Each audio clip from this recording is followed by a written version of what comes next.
Hi, everybody. This is Jeffrey. This is Right Color. And This is Nancy Jean, and welcome to my garden.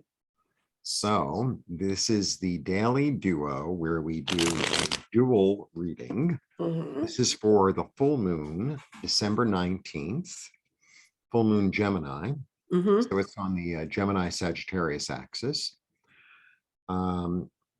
Please like, subscribe, share, comment, press the bell for notifications. So I throw 5 cards, tarot cards, and Nancy throws 5 crystals on the garden. And we have like a dual reading. Yes, it's a dual as in D-U-A-L, not D-U-E-L. As in what? What not else? Not like D-U-E-L, D-U-A-L. It's a dual reading. Oh, dual. That's dual. That's dual. Like 10 paces and shoot. So I practice Spanish with my friend, and I teach him a lot of pronunciation. So I have him making these sounds that are so, I'm like, I make him exaggerate things and he'll really understand them. And I'm like, ought to dual. Yeah, whatever. Anyway, so for the daily duos, we'd put an O on the end and we would eliminate that problem. And as if I'm going to remember that. I can't remember the first thing. So additionally, Nancy and I both offer private readings, and we both offer things in the physical world. So I'm a textile designer. I make scarves and t-shirts, et cetera, all available below. And Nancy Jean, who channeled this medium of the garden, will send you a scarf, which is right, and the stones and the instructions. So as well as grids. So if you're interested in any of those things, all the information is below. Very simple.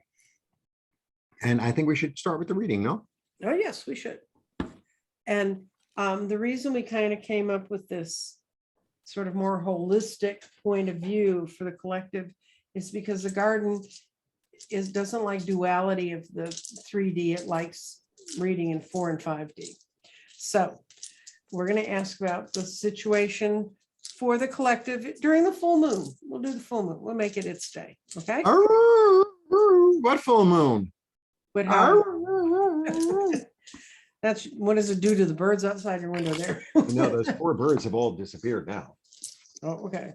So I'm gonna cast or throw the stones, and he's gonna do whatever it is to do with the cards over there. I shuffled, so now I'm just placing them down. I know. Oh, cool.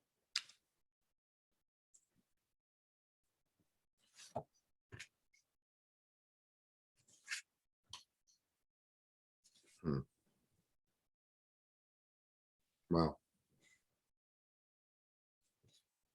Well, I'm getting like a real transformation here.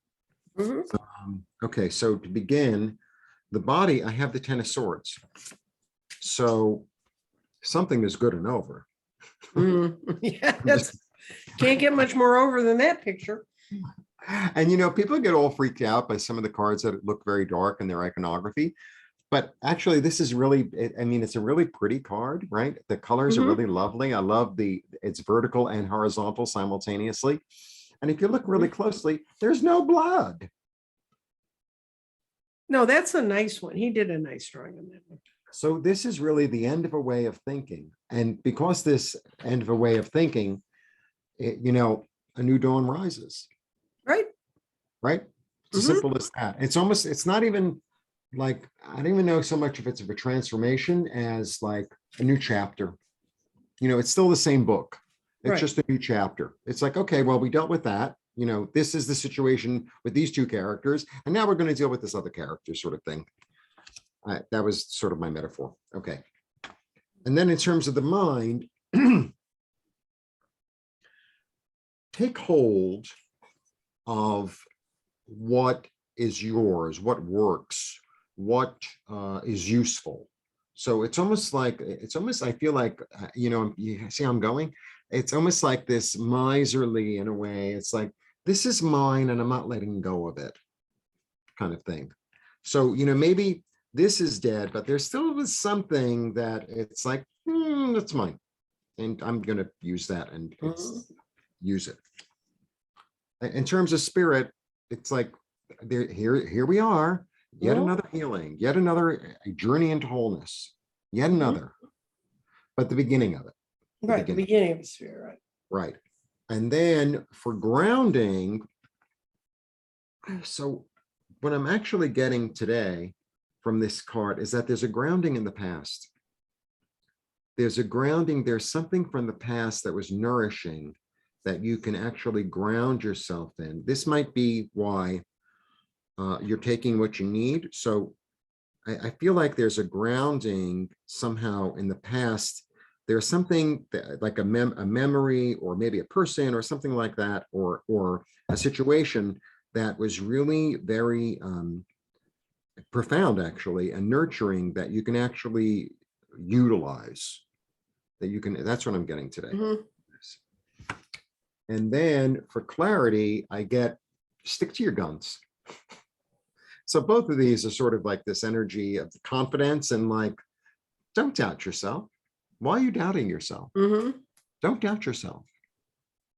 You know, yeah, that's what I'm like now that I said it, sometimes it takes me a while to get to the reading.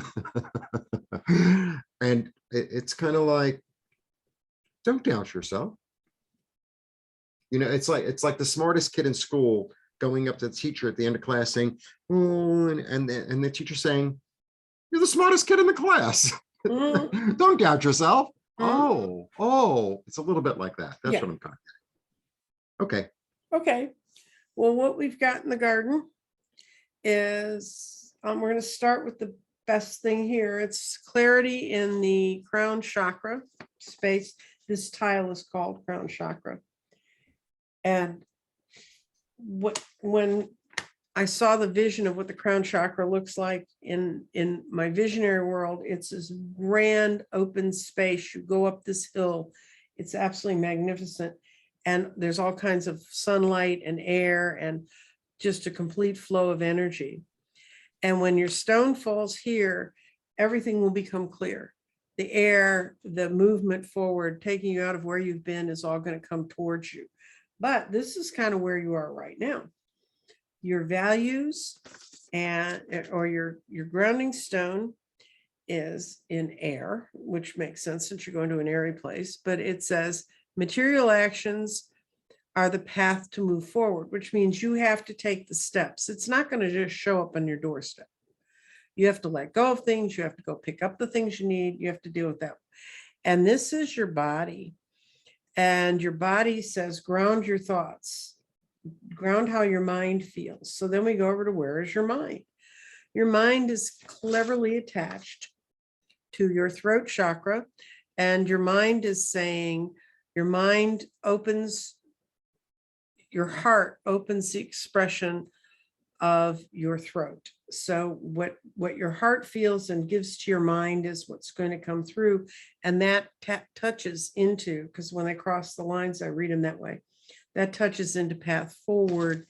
And for the mind, the path forward says, mind is open, so you need to watch out for the signs. So if you speak what you see going on around you and are open to it, you can move forward. And where's your spirit in all this? Because now we've had the physicality, we've had what the logical brain part sort of says. Where your spirit is, it's also in the path forward. And it says you need to balance your energy to move ahead, and that your energy has not begun to be finished moving where it needs to go. It's grounded in the earth, and the spirit is transforming right now. It's not yet finished. So a lot of what you're seeing there, where you have like the page of cups sending out the message. Okay. Yeah. He's not a knight. He's not a queen. He's not a king, but you're very clearly getting signs of where you ought to go. And what it's saying is all of these omens and signs and synchronicities that you're feeling right now are leading you to a really wonderful place. So it's a good day. Yeah, that's interesting, because, you know, sometimes this can be seen at times as like the past life card. Right. So, you know, it could be like this, maybe that's the thing that you're taking with you, right? Like that memory, that understanding. It's like, oh, I've been on this planet before. I've been loving before. I've been successful. I've been clear. I've been before. Right. And, it's almost as if you have a remembrance on a certain level of that. Because this is such an odd little card. It's like, is that a dwarf? That's his little sister. You're just saying. And it's like, it's very medieval. None of the other ones are medieval. This is like medieval 101. Yeah. Thatched roof and Well, everything. they're dressed medieval. I mean, Right. what kid in Right. the 1950s did you see that was wearing a hoodie? A hoodie. It's a schmata. Never mind a hoodie. It's a babushka. Oh, okay. A babushka, I know. Yeah. I mean, look. Okay. You want me to go there? Yeah. This is Jeffrey and the Six of Coins. It's cold outside. It's very cold. But remember, I would have worn fur, but it's so PC. Right. Okay. Well, what I would say is, remember that when we're under moonlight, when we're under a full moon, Right. the moon is reflecting the sun's light. So we're not getting the complete enlightenment. We're getting the kind of a shadowy kind of enlightenment. Right. What these stones tell me is at this time, even though your spirit isn't completely in line with it yet, you have the power to speak your own truth. Mm-hmm. And and you're headed in a great direction. You're headed in a great direction. Yeah. And, set your intention with the moon. That's right. This is the day to do it. Set your attention with the moon. Go out into the moonlight. If it's not too cold or if it's not cloudy or whatever, I try. I don't do it every month because certain months it's raining or whatever. Right. But I really do. And even though I live in the middle of Manhattan, I think we can't see a star. I don't know what's Venus and what's Jupiter or whatever, but we can see the moon. Yeah, the moon's bright enough. Yes. Well, the other go part out of and bask in it. Oh, and the other thing I get. The other thing I get since I work with stones is putting your stones out in the moonlight to clean them, to cleanse them. It's much better than ever sticking them in water, because unless you really understand your stones, you don't know. Some stones will melt almost when they get put in water. But putting them out in the moonlight's okay. Put them on a window ledge that gets moonlight is great. But if you're going to put them out in the moonlight, make sure they're going to be there when you come back. It's like, don't plant them in your backyard. Right. If you live on the first floor of an apartment building in New York, don't put them on your ledge. No, probably. I don't know. I mean, I don't want to, I wouldn't put them out in my yard in Dallas. Are you kidding? No, I know, but I'm saying, you know what I'm saying. I know. Like I could put them out on my ledge because I live on the 5th floor in the back. So yeah, but then if they fall, then they're gone because they'll be so shattered by the time they hit the yeah, but we don't really, it wouldn't, whatever. Okay. Anyway, however you do with your crystals and the full moon, we hope you have a wonderful full moon. Write up a good list of intentions. Remember, it's the last full moon before we move into a totally new year. Moving out of a 5-year into a 6-year. That's another thing we discuss at times. And you got anything else you need to say, or do we need to pull a card or say goodbye? No, I think that, okay, so what I'm getting is thank your past. Thank your past for the gift that it's offering you. Okay. All right. Say goodbye. Bye. Blessings.